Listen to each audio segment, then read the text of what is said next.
Hello, ਸਤਿ ਸ਼੍ਰੀ ਅਕਾਲ ਜੀ ਸਾਰਿਆਂ ਨੂੰ। ਅੱਜ ਅਸੀਂ ਸਮਾਜਿਕ ਵਿਗਿਆਨ NCERT ਦੀ ਪੰਜਾਬ ਸਕੂਲ ਐਜੂਕੇਸ਼ਨ ਬੋਰਡ ਦੀ 6th ਕਲਾਸ ਦੀ ਜਿਹੜੀ ਬੁੱਕ ਹੈਗੀ ਆ, ਇਹਦੇ ਵਿੱਚੋਂ ਹੜੱਪਾ ਸੱਭਿਅਤਾ ਜਿਹੜਾ ਚੈਪਟਰ ਹੈ ਉਹ ਪੜ੍ਹਾਂਗੇ। ਕਿਉਂਕਿ ਹੜੱਪਾ ਸੱਭਿਅਤਾ ਜਿਹੜਾ ਚੈਪਟਰ ਹੈ ਇਹ CTET ਦੇ PS TET ਦੇ ਔਰ ਈਵਨ ਜਿਹੜਾ SST ਮਾਸਟਰ ਕੇਡਰ ਦਾ ਪੇਪਰ ਹੁੰਦਾ ਉਹਦੇ ਪੁਆਇੰਟ ਆਫ ਵਿਊ ਤੋਂ ਬਹੁਤ ਇੰਪੋਰਟੈਂਟ ਹੈ। ਸੋ ਸਭ ਤੋਂ ਪਹਿਲਾਂ ਅਸੀਂ ਗੱਲ ਕਰਾਂਗੇ ਹੜੱਪਾ ਸੱਭਿਅਤਾ।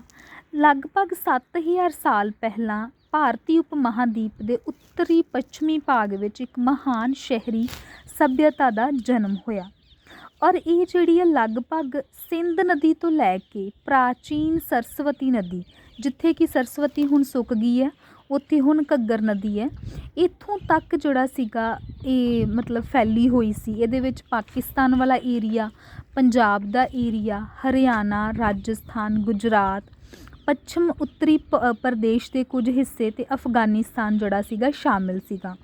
ਕਹਿਣ ਦਾ ਭਾਵ ਕਿ ਹੜੱਪਾ ਸੱਭਿਅਤਾ ਜਿਹੜੀ ਸੀ ਇੰਨੇ ਜ਼ਿਆਦਾ ਏਰੀਏ ਦੇ ਵਿੱਚ ਫੈਲੀ ਹੋਈ ਸੀ। ਖੇਤਰਫਲ ਦੇ ਪੱਖੋਂ ਵੀ ਇਹ ਜਿਹੜੀ ਹੜੱਪਾ ਸੱਭਿਅਤਾ ਹੈ ਇਹ ਪ੍ਰਾਚੀਨ ਸੱਭਿਅਤਾਵਾਂ ਨਾਲੋਂ ਵਿਸ਼ਾਲ ਸੀਗੀ।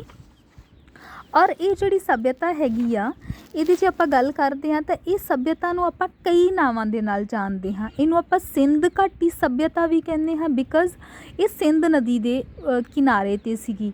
ਔਰ ਇਹਨੂੰ ਆਪਾਂ ਸਿੰਧ ਸਰਸਵਤੀ ਸੱਭਿਅਤਾ ਵੀ ਕਹਿੰਦੇ ਹਾਂ, ਕਿਉਂਕਿ ਇਹ ਸਿੰਧ ਤੋਂ ਲੈ ਕੇ ਸਰਸਵਤੀ ਤੱਕ ਫੈਲੀ ਹੋਈ ਸੀ। ਠੀਕ ਹੈ। ਔਰ ਇਹਨੂੰ ਆਪਾਂ ਹੜੱਪਾ ਸੱਭਿਅਤਾ ਵੀ ਕਹਿੰਦੇ ਹਾਂ।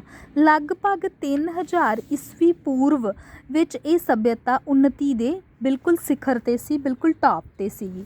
ਉਸ ਤੋਂ ਬਾਅਦ ਜੇਕਰ ਆਪਾਂ ਗੱਲ ਕਰਦੇ ਹਾਂ ਹੜੱਪਾ ਸੱਭਿਅਤਾ ਜਿਹੜੀ ਹੈ ਇਹਦੀ 1921-22 ਦੇ ਵਿੱਚ ਪਾਕਿਸਤਾਨ ਵਿੱਚ ਪੰਜਾਬ ਦੇ ਮਿੰਟਗੁਮਰੀ ਜ਼ਿਲ੍ਹੇ ਦੇ ਹੜੱਪਾ ਨਾਂ ਦੇ ਸਥਾਨ 'ਤੇ ਅਤੇ ਸਿੰਧ ਵਿੱਚ ਲੜਕਾਨਾ ਜ਼ਿਲ੍ਹੇ ਦੇ ਮਹਜੰਦਰੋ ਨਾਂ 'ਤੇ ਸਥਾਨ 'ਤੇ ਖੋਜ ਕਰਨ ਨਾਲ ਇਸ ਸੱਭਿਅਤਾ ਦੀ ਜਾਣਕਾਰੀ ਮਿਲੀ ਆ ਕਿ ਇਹ ਜਿਹੜੀ ਸੱਭਿਅਤਾ ਹੈ ਇਹਦੀ ਖੋਜ ਜਿਹੜੀ ਹੈਗੀ ਆ ਸਭ ਤੋਂ ਪਹਿਲੀ ਵਾਰੀ ਹੜੱਪਾ ਜਗ੍ਹਾ ਦਾ ਨਾਮ ਹੈ ਉੱਥੇ ਹੋਈ ਸੀ। 1921-22 ਦੇ ਵਿੱਚ ਪਾਕਿਸਤਾਨ ਦੇ ਵਿੱਚ ਇਹ ਜਗ੍ਹਾ ਹੈ ਇਸ ਟਾਈਮ 'ਤੇ ਹੜੱਪਾ ਨਾਂ ਦੇ ਸਥਾਨ 'ਤੇ ਹੋਈ ਸੀ, ਜਿਹਦੇ ਕਰਕੇ ਦਾ ਨਾਮ ਹੜੱਪਾ ਸੱਭਿਅਤਾ ਪੈ ਗਿਆ। ਬਾਅਦ ਵਿੱਚ ਬਹੁਤ ਸਾਰੇ ਹੋਰ ਵੀ ਜਗ੍ਹਾ ਸੀਗੇ ਜਿੱਥੇ ਇਹਨਾਂ ਦੇ ਯੂ ਕੈਨ ਸੇ ਦੈਟ ਕਿ ਅਵਿਸ਼ੇਸ਼ ਜਿਹੜੇ ਹੁੰਦੇ ਨੇ ਹੈ ਨਾ, ਅਵਿਸ਼ੇਸ਼ ਮਿਲੇ ਸੀਗੇ। ਤਾਂ ਇਹਦੇ ਵਿੱਚ ਦੱਸਿਆ ਹੋਇਆ ਹੈ ਕਿ ਸਿੰਧ ਵਿੱਚ ਚਨਹੁੰਦਰੋ, ਰਾਜਸਥਾਨ ਵਿੱਚ ਕਾਲੀਬੰਗਾ, ਹਰਿਆਣੇ ਵਿੱਚ ਮਿਤਾਥਲ, ਬਨਵਾਲੀ ਕੁਨਾਲ ਅਤੇ ਰਾਖੀਗੜ੍ਹੀ, ਗੁਜਰਾਤ ਵਿੱਚ ਲੋਥਲ, ਇਹ ਜਿਹੜੇ ਏਰੀਏ ਨੇ ਇਹਨਾਂ ਦੇ ਵਿੱਚ ਅਵਿਸ਼ੇਸ਼ ਮਿਲੇ ਸੀਗੇ। ਮੀਨਸ ਕਿ ਇੱਥੋਂ ਇਹ ਪ੍ਰੂਫ ਹੋਇਆ ਕਿ ਇਹ ਜਿਹੜੀ ਸੱਭਿਅਤਾ ਸੀਗੀ ਸਿੰਧ ਘਾਟੀ ਸੱਭਿਅਤਾ ਇਸ ਏਰੀਏ ਦੇ ਵਿੱਚ ਵੀ ਪਾਈ ਜਾਂਦੀ ਹੈ। ਪੰਜਾਬ ਵਿੱਚ ਰੋਪੜ, ਜਿਹਨੂੰ ਰੂਪਨਗਰ ਕਿਹਾ ਜਾਂਦਾ ਹੈ, ਦੇ ਨੇੜੇ ਕੋਟਲਾ ਨਿਹੰਗ ਖਾਂ, ਸੰਗੋਲ, ਬਾੜਾ ਅਤੇ ਰੋਹਿੜਾ ਵਿੱਚੋਂ ਇਸ ਸੱਭਿਅਤਾ ਦੇ ਅਵਿਸ਼ੇਸ਼ ਮਿਲੇ ਸਨ।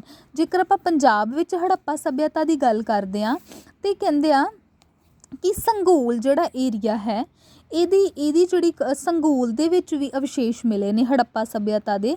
ਔਰ ਇਹਦੀ ਜਿਹੜੀ ਖੋਜ ਹੈ ਇਹ 1968 ਈਸਵੀ ਵਿੱਚ MS ਤਲਵਾੜ ਅਤੇ RS ਬਿਸਤ ਦੁਆਰਾ ਕੀਤੀ ਗਈ ਸੀ। ਰੋਹਿੜਾ ਸੰਗਰੂਰ ਜ਼ਿਲ੍ਹੇ ਵਿੱਚ ਸਥਿਤ ਹੈ। ਇਸ ਦੀ ਖੁਦਾਈ 1976-77 ਦੇ ਵਿੱਚ ਹੋਈ ਹੈ। ਸੁਨੇਤ ਲੁਧਿਆਣੇ ਜ਼ਿਲ੍ਹੇ ਵਿੱਚ ਸਥਿਤ ਹੈ। ਇੱਥੇ 1983-84 ਦੇ ਵਿੱਚ ਖੁਦਾਈ ਦੇ ਟਾਈਮ ਪਤਾ ਲੱਗਾ ਸੀ ਕਿ ਹੜੱਪਾ ਸੱਭਿਅਤਾ ਜਿਹੜੀ ਹੈਗੀ ਆ ਇੱਥੇ ਵੀ ਪਾਈ ਜਾਂਦੀ ਸੀ। ਕੋਟਲਾ ਨਿਹੰਗ ਖਾਂ ਜ਼ਿਲ੍ਹੇ ਰੋਪੜ ਦੇ ਵਿੱਚ ਹੈ। ਬਨਵਾਲੀ ਇਹ ਹਰਿਆਣਾ ਪ੍ਰਾਂਤ ਦੇ ਹਿਸਾਰ ਜ਼ਿਲ੍ਹੇ ਦੇ ਵਿੱਚ ਜਿਹੜੀ ਸੀ ਇਹਦੀ ਜਾਣਕਾਰੀ ਮਿਲੀ ਆ। ਅਗਰ ਆਪਾਂ ਇਸ ਟਾਈਮ ਦੀ ਹੜੱਪਾ ਸੱਭਿਅਤਾ ਦੀ ਨਗਰ ਯੋਜਨਾ ਦੀ ਗੱਲ ਕਰੀਏ ਤਾਂ ਆਧੁਨਿਕ ਮਹਾਨਗਰਾਂ ਦੀ ਤਰ੍ਹਾਂ ਯੋਜਨਾਬੰਦ ਨਗਰ ਸੀਗੇ। ਔਰ ਸਭ ਤੋਂ ਵਧੀਆ ਚੀਜ਼ ਸੀਗੀ ਕਿ ਇਹਦੇ ਵਿੱਚ ਦੱਸਿਆ ਗਿਆ ਹੈਗਾ ਕਿ ਇਹਨਾਂ ਨੇ ਨਾ ਕਿਲੇਬੰਦੀ ਵਾਲੇ ਉੱਪਰਲੇ ਭਾਗ ਵਿੱਚ ਸਰਵਜਨਕ ਭਵਨ ਅਤੇ ਸ਼ਾਸਕਾਂ ਦੇ ਘਰ ਹੁੰਦੇ ਸੀਗੇ ਔਰ ਹੇਠਲੇ ਭਾਗ ਦੇ ਵਿੱਚ ਆਮ ਲੋਕ ਰਹਿੰਦੇ ਸੀ। ਸੜਕਾਂ ਚੌੜੀਆਂ ਅਤੇ ਸਿੱਧੀਆਂ ਸਨ ਜੋ ਕਿ ਇੱਕ ਦੂਜੇ ਨੂੰ ਸਮਕੋਣ 'ਤੇ ਕੱਟਦੀਆਂ ਸਨ। ਔਰ ਇਹਨਾਂ ਦਾ ਨਾ ਮੇਨ ਚੀਜ਼ ਜਿਹੜੀ ਹੈਗੀ ਨਗਰ ਯੋਜਨਾ ਦੀ ਜੇ ਗੱਲ ਕਰੀਏ ਤਾਂ ਇਹਨਾਂ ਦਾ ਸੀਵਰੇਜ ਸਿਸਟਮ ਬੜਾ ਵਧੀਆ ਸੀਗਾ। ਜਿਵੇਂ ਅੱਜ ਕੱਲ੍ਹ ਅਸੀਂ ਅੰਡਰਗਰਾਊਂਡ ਸਾਡਾ ਸੀਵਰੇਜ ਸਿਸਟਮ ਹੁੰਦਾ ਨਾ, ਉਸੇ ਤਰ੍ਹਾਂ ਅੱਜ ਤੋਂ ਇੰਨਾ ਟਾਈਮ ਪਹਿਲਾਂ ਜਿਹੜੀ ਹੜੱਪਾ ਸੱਭਿਅਤਾ ਹੈਗਾ ਇਸ ਸੱਭਿਅਤਾ ਦੇ ਵਿੱਚ ਵੀ ਨਾਲੀਆਂ ਦਾ ਪ੍ਰਬੰਧ ਬਹੁਤ ਵਧੀਆ ਸੀ। ਇਹ ਕੀ ਕਰਦੇ ਸੀਗੇ ਕਿ ਗਲੀਆਂ ਦੇ ਦੋਵੇਂ ਪਾਸੇ ਧਰਤੀ ਦੇ ਹੇਠਾਂ ਢੱਕੀਆਂ ਹੋਈਆਂ ਨਾਲੀਆਂ ਹੁੰਦੀਆਂ ਸਨ, ਜਿਹੜੀਆਂ ਕਿ ਧਰਤੀ ਦੇ ਅੰਦਰ ਇੱਕ ਮੁੱਖ ਨਾਲੇ ਦੇ ਵਿੱਚ ਜਾ ਕੇ ਡਿੱਗਦੀਆਂ ਸਨ। ਔਰ ਕਹਿੰਦੇ ਕਿ ਮਕਾਨ ਪੱਕੀਆਂ ਇੱਟਾਂ ਅਤੇ ਲੱਕੜੀ ਦੇ ਬਣੇ ਹੋਏ ਸਨ। ਠੀਕ ਹੈ, ਘਰ ਦੀਆਂ ਨਾਲੀਆਂ ਬਾਹਰ ਗਲੀ ਦੀਆਂ ਧਰਤੀ ਹੇਠਲੀਆਂ ਨਾਲੀਆਂ ਨਾਲ ਜੁੜੀਆਂ ਹੋਈਆਂ ਸਨ। ਫਿਰ ਇਸ ਤੋਂ ਬਾਅਦ ਇਹਨਾਂ ਕਿਹਾ ਵਾ ਕਿ ਸਿੰਧ ਘਾਟੀ ਦੇ ਬਹੁਤ ਸਾਰੇ ਸਥਾਨਾਂ ਤੋਂ ਬਹੁਤ ਵੱਡੇ ਸਰਵਜਨਕ ਭਵਨ ਵੀ ਪ੍ਰਾਪਤ ਹੋਏ ਨੇ। ਇੱਕ ਵੱਡਾ ਖੰਭਿਆਂ ਵਾਲਾ ਭਵਨ ਮੋਹਿੰਜੋਦੜੋ ਵਿੱਚ ਮਿਲਿਆ ਹੈ। ਔਰ ਇਸ ਤੋਂ ਬਾਅਦ ਕਹਿੰਦੇ ਨੇ ਕਿ ਹੜੱਪਾ ਦੇ ਵਿੱਚ ਇੱਕ ਬਹੁਤ ਵੱਡਾ ਅਨਾਜ ਘਰ ਗੋਦਾਮ ਵੀ ਮਿਲਿਆ ਹੈ। ਗੁਜਰਾਤ ਵਿੱਚ ਲੋਥਲ ਇੱਕ ਬੰਦਰਗਾਹ ਸੀ। ਠੀਕ ਹੈ, ਇਸ ਵਿੱਚ ਇੱਕ ਵੱਡਾ ਅਤੇ ਯੋਜਨਾਬੰਦ ਬੰਦਰਗਾਹ ਅਤੇ ਜਹਾਜ਼ ਖੜੇ ਕਰਨ ਦਾ ਵਿਹੜਾ ਸੀ। ਮੋਹਿੰਜੋਦੜੋ ਦਾ ਵੱਡਾ ਇਸ਼ਨਾਨ ਘਰ ਸਭ ਤੋਂ ਮਹੱਤਵਪੂਰਨ ਭਵਨ ਹੈ। ਪੱਕੀਆਂ ਇੱਟਾਂ ਨਾਲ ਬਣੇ ਹੋਏ ਇਸ ਪੌੜੀਆਂ ਵਾਲੇ ਤਲਾਅ ਦਾ ਆਕਾਰ ਦੱਸਿਆ ਹੋਇਆ ਹੈ ਕਿ ਇੰਨੇ ਫੁੱਟ ਲੰਬਾ, ਚੌੜਾ ਅਤੇ ਡੂੰਘਾ ਸੀਗਾ। ਔਰ ਉਸ ਤੋਂ ਬਾਅਦ ਇਹ ਤੁਹਾਨੂੰ ਦੱਸਿਆ ਹੋਇਆ ਕਿ ਮੋਹਿੰਜੋਦੜੋ ਦਾ ਇਸ਼ਨਾਨ ਘਰ ਦੀ ਫੋਟੋ ਦਿਖਾਈ ਗਈ ਕਿ ਇਸ ਤਰੀਕੇ ਦਾ ਸੀਗਾ। ਸਮਾਜਿਕ ਜੀਵਨ ਦੀ ਗੱਲ ਕਰੀਏ ਤਾਂ ਸ਼ਹਿਰੀ ਨਾਗਰਿਕ ਸੱਭਿਅਤਾ ਹੋਣ ਕਰਕੇ ਇਹਨਾਂ ਦਾ ਸਮਾਜ ਬੜਾ ਜ਼ਿਆਦਾ ਵਿਕਸਿਤ ਸੀਗਾ। ਰੋਟੀ ਦੱਸਿਆ ਹੈ ਕਿ ਕਣਕ, ਜਵਾਰ, ਚਾਵਲ, ਦਾਲਾਂ ਵਗੈਰਾ ਖਾਂਦੇ ਸੀਗੇ। ਮਾਸਾਹਾਰੀ ਭੋਜਨ ਵੀ ਖਾਂਦੇ ਸੀ। ਲੋਕ ਸੂਤੀ ਅਤੇ ਉੱਨੀ ਦੋਵਾਂ ਤਰ੍ਹਾਂ ਦੇ ਕੱਪੜੇ ਪਹਿਨਦੇ ਸੀ। ਠੀਕ ਹੈ, ਔਰ ਉਸ ਤੋਂ ਬਾਅਦ ਜੇਕਰ ਆਪਾਂ ਆਰਥਿਕ ਜੀਵਨ ਦੀ ਗੱਲ ਕਰਦੇ ਹਾਂ ਤਾਂ ਇਸ ਕਾਲ ਵਿੱਚ ਖੇਤੀਬਾੜੀ ਅਤੇ ਪਸ਼ੂ ਪਾਲਣਾ ਜਿਹੜਾ ਸੀਗਾ ਲੋਕਾਂ ਦਾ ਮੁੱਖ ਕਿੱਤਾ ਸੀਗਾ। ਮੇਨ ਐਗਰੀਕਲਚਰ ਸੀਗੇ। ਠੀਕ ਹੈ, ਔਰ ਪਸ਼ੂ ਪਾਲਣਾ, ਪਸ਼ੂਆਂ ਦੇ ਵਿੱਚ ਦੱਸਿਆ ਹੋਇਆ ਕਿ ਉਸ ਟਾਈਮ 'ਤੇ ਭੇਡਾਂ, ਬੱਕਰੀਆਂ, ਬਲਦ, ਮੱਝਾਂ, ਊਂਠ, ਹਾਥੀ ਵਗੈਰਾ ਜਿਹੜੇ ਸੀਗੇ ਰੱਖਦੇ ਸੀਗੇ। ਵਾਹੀ ਕੀਤੇ ਹੋਏ ਖੇਤਾਂ ਦੇ ਅਵਸ਼ੇਸ਼ ਕਾਲੀਬੰਗਨ ਤੋਂ ਪ੍ਰਾਪਤ ਹੋਏ ਨੇ। ਮੀਨਸ ਕਿ ਜਿਹੜਾ ਔਜ਼ਾਰਾਂ ਦੇ ਨਾਲ ਮਤਲਬ ਇਹ ਵਾਹੀ ਕਰਦੇ ਸੀਗੇ ਉਹਦੇ ਜਿਹੜੇ ਅਵਸ਼ੇਸ਼ ਹੈਗੇ ਨੇ ਜਾਂ ਹੈ ਨਾ, ਉਹ ਕਿੱਥੋਂ ਮਿਲੇ ਆ? ਕਾਲੀਬੰਗਨ ਤੋਂ ਪ੍ਰਾਪਤ ਹੋਏ ਨੇ। ਠੀਕ ਹੈ, ਔਰ ਇਹ ਵੀ ਦੱਸਿਆ ਗਿਆ ਹੈ ਇਸ ਬੁੱਕ ਦੇ ਵਿੱਚ ਕਿ ਦੇਸ਼ ਵਿੱਚ ਅਤੇ ਵਿਦੇਸ਼ਾਂ ਵਿੱਚ ਇਹ ਮੈਸੋਪੋਟਾਮੀਆ ਇੱਕ ਉਸ ਟਾਈਮ 'ਤੇ ਸੱਭਿਅਤਾ ਸੀਗੀ, ਉਹਦੇ ਨਾਲ ਇਹ ਵਪਾਰ ਕੀਤਾ ਜਾਂਦਾ ਸੀਗਾ। ਮਤਲਬ ਕਿ ਜਿਹੜਾ ਵਪਾਰ ਕਰਦੇ ਸੀਗੇ ਉਹ ਮੈਸੋਪੋਟਾਮੀਆ ਨਾਂ ਦੀ ਸੱਭਿਅਤਾ ਦੇ ਨਾਲ ਵਪਾਰ ਕਰਦੇ ਸੀਗੇ। ਧਰਮ ਦੀ ਗੱਲ ਕਰੀਏ ਤਾਂ ਇਹ ਦਰਖਤਾਂ ਦੀ ਪੂਜਾ ਕਰਦੇ ਸੀ। ਪਿੱਪਲ ਦੇ ਦਰਖਤ ਨੂੰ ਪਵਿੱਤਰ ਮੰਨਿਆ ਜਾਂਦਾ ਸੀਗਾ। ਬਲਦ ਦੀ ਵੀ ਪੂਜਾ ਕਰਦੇ ਸੀ, ਮਾਤਾ ਦੇਵੀ ਦੀ ਵੀ ਪੂਜਾ ਕਰਦੇ ਸੀ। ਕਲਾ ਅਤੇ ਲਿਪੀ, ਕਹਿੰਦੇ ਕਲਾ ਅਤੇ ਲਿਪੀ ਦੇ ਵਿੱਚ ਮੋਹਿੰਜੋਦੜੋ ਤੋਂ ਪ੍ਰਾਪਤ ਹੋਈ ਕਾਂਸੇ ਦੀ ਨਰਤਕੀ ਦੀ ਮੂਰਤੀ ਬਹੁਤ ਸੁੰਦਰ ਹੈ। ਇੱਕ ਪੁਜਾਰੀ ਜਾਂ ਕਿਸੇ ਰਾਜੇ ਦਾ ਪੱਥਰ ਦਾ ਬਣਿਆ ਹੋਇਆ ਸਿਰ, ਜਿਹਦੇ ਵਿੱਚ ਉਹਦੀ ਦਾੜੀ ਵਿਖਾਈ ਗਈ ਹੈ ਅਤੇ ਸਿਰ ਉੱਪਰ ਇੱਕ ਪੱਟੀ ਬੰਨੀ ਹੋਈ ਹੈ। ਇੱਕ ਮਰਦ ਦਾ ਧੜ ਜਿਸ ਵਿੱਚ ਹੱਥ ਪੈਰ ਚੱਲ ਸਕਦੇ ਸਨ। ਇਹ ਮੇਨ ਉਹਦੀ ਮਤਲਬ ਕਲਾ ਅਤੇ ਲਿਪੀ ਦੱਸੀ ਗਈ ਹੈ। ਕਹਿੰਦੇ ਸਿਲਖੜੀ ਦੇ ਨਰਮ ਪੱਥਰ ਜਿਹੜੇ ਹੁੰਦੇ ਆ ਉਹਦੇ 'ਤੇ ਵੀ ਕਈ ਤਰ੍ਹਾਂ ਦੀਆਂ ਮੁਦਰਾਵਾਂ ਬਣਾਈਆਂ ਗਈਆਂ ਨੇ। ਠੀਕ ਹੈ, ਉਹਨਾਂ ਨੇ ਐਗਜ਼ਾਮਪਲ ਦਿੱਤੀ ਹੋਈ ਹੈ ਨਰਤਕੀ ਦੀ ਮੂਰਤੀ ਜਿਹੜੀ ਪ੍ਰਾਪਤ ਹੋਈ ਸੀ ਮੋਹਿੰਜੋਦੜੋ ਤੋਂ। ਠੀਕ ਹੈ, ਔਰ ਲਿਖਣ ਦੀ ਕਲਾ ਦਾ ਹੜੱਪਾ ਸੱਭਿਅਤਾ ਦੇ ਜਿਹੜੇ ਲੋਕ ਸੀ ਉਹਨਾਂ ਨੂੰ ਗਿਆਨ ਸੀਗਾ। ਹਾਂ, ਬਟ ਇਹ ਆ ਕਿ ਆਪਾਂ ਉਹਨਾਂ ਦੀ ਜੋ ਲਿਖਿਆ ਸੀ ਉਹਨਾਂ ਨੂੰ ਸਮਝ ਨਹੀਂ ਸਕੇ ਅਜੇ ਤੱਕ। ਔਰ ਸਿੰਧ ਘਾਟੀ ਸੱਭਿਅਤਾ ਦੇ ਪਤਨ, ਕਿ ਇਹ ਜਿਹੜੀ ਸੱਭਿਅਤਾ ਕਿਉਂ ਖਤਮ ਹੋ ਗਈ, ਉਹਦੇ ਬਹੁਤ ਸਾਰੇ ਰੀਜ਼ਨਸ ਨੇ। ਸਾਰੇ ਜਿਹੜੇ ਵਿਦਵਾਨ ਹੈਗੇ ਨੇ ਉਹਨਾਂ ਦੇ ਡਿਫਰੈਂਟ ਵਿਊਜ਼ ਹੈਗੇ ਨੇ। ਸਮ ਸਕਾਲਰਸ ਦਾ ਵਿਊ ਹੈਗਾ ਵਾ ਕਿ ਕਿਸੇ ਸਮੇਂ ਵਿਦਵਾਨਾਂ ਦਾ ਵਿਚਾਰ ਇਹ ਸੀਗਾ ਕਿ ਸਿੰਧ ਘਾਟੀ ਸੱਭਿਅਤਾ ਦਾ ਪਤਨ ਜਿਹੜਾ ਹੈ ਵਿਦੇਸ਼ੀ ਆਰੀਆਂ ਦੇ ਹਮਲਿਆਂ ਦੇ ਕਰਕੇ ਹੋਇਆ। ਕੁਝ ਦਾ ਮੰਨਣਾ ਇਹ ਹੈਗਾ ਵਾ ਕਿ ਇਹ ਜਿਹੜਾ ਹੈਗਾ ਸਿੰਧ ਨਦੀ ਅਤੇ ਇਹਦੀਆਂ ਸਹਾਇਕ ਨਦੀਆਂ ਵਿੱਚ ਲਗਾਤਾਰ ਹੜ੍ਹ ਆਉਣ ਕਰਕੇ ਜਿਹੜੀ ਸੱਭਿਅਤਾ ਸੀ ਇਹਦਾ ਪਤਨ ਹੋ ਗਿਆ।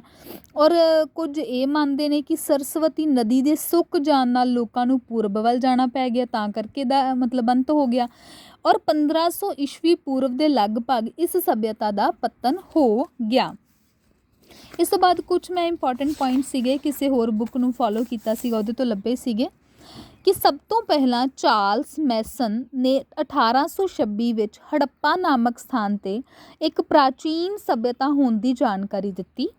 ਸਭ ਤੋਂ ਪਹਿਲਾਂ ਹੜੱਪਾ ਸੱਭਿਅਤਾ ਦੀ ਖੋਜ 1875 ਈਸਵੀ ਵਿੱਚ ਆਰਕੀਓਲੋਜੀਕਲ ਸਰਵੇ ਆਫ ਇੰਡੀਆ ਦੇ ਮਹਾਂਨਿਰਦੇਸ਼ਕ ਅਲੈਗਜ਼ੈਂਡਰ ਕਨਿੰਘਮ ਨੇ ਦਿੱਤੀ। ਔਰ ਅਲੈਗਜ਼ੈਂਡਰ ਕਨਿੰਘਮ ਨੂੰ ਆਪਾਂ ਫਾਦਰ ਆਫ ਆਰਕੀਓਲੋਜੀ ਵੀ ਕਹਿੰਦੇ ਹਾਂ। ਔਰ ਕਾਰਬਨ ਡੇਟਿੰਗ ਦੇ ਅਨੁਸਾਰ ਸਿੰਧੂ ਘਾਟੀ ਸੱਭਿਅਤਾ ਦਾ ਕਾਲ ਨਿਰਧਾਰਨ 2350 ਈਸਵੀ ਪੂਰਵ ਤੋਂ 1750 ਈਸਵੀ ਪੂਰਵ ਨਿਰਧਾਰਿਤ ਕੀਤਾ ਗਿਆ। ਔਰ ਇਹਦਾ ਨਾਂ ਹੜੱਪਾ ਤਾਂ ਪਿਆ ਕਿਉਂਕਿ ਇਹਦੀ ਖੋਜ ਸਭ ਤੋਂ ਪਹਿਲਾਂ 1921 ਈਸਵੀ ਵਿੱਚ ਹੜੱਪਾ ਜਿਹੜਾ ਕਿ ਇਸ ਟਾਈਮ ਪਾਕਿਸਤਾਨ ਦੇ ਵਿੱਚ ਹੈਗਾ, ਹੜੱਪਾ ਨਾਂ ਦੀ ਜਗ੍ਹਾ 'ਤੇ ਹੋਈ, ਇਸ ਕਰਕੇ ਇਹਦਾ ਨਾਮ ਹੜੱਪਾ ਪੈ ਗਿਆ।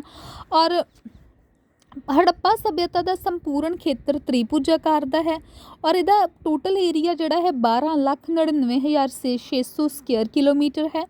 ਮਹੱਤਵਪੂਰਨ ਨਗਰ ਪੰਜਾਬ ਵਿੱਚ ਹੜੱਪਾ, ਸਿੰਧ ਵਿੱਚ ਮੋਹਿੰਜੋਦੜੋ ਦਾ ਸ਼ਾਬਦਿਕ ਅਰਥ ਮ੍ਰਿਤਕਾਂ ਦਾ ਟਿੱਲਾ ਹੈ।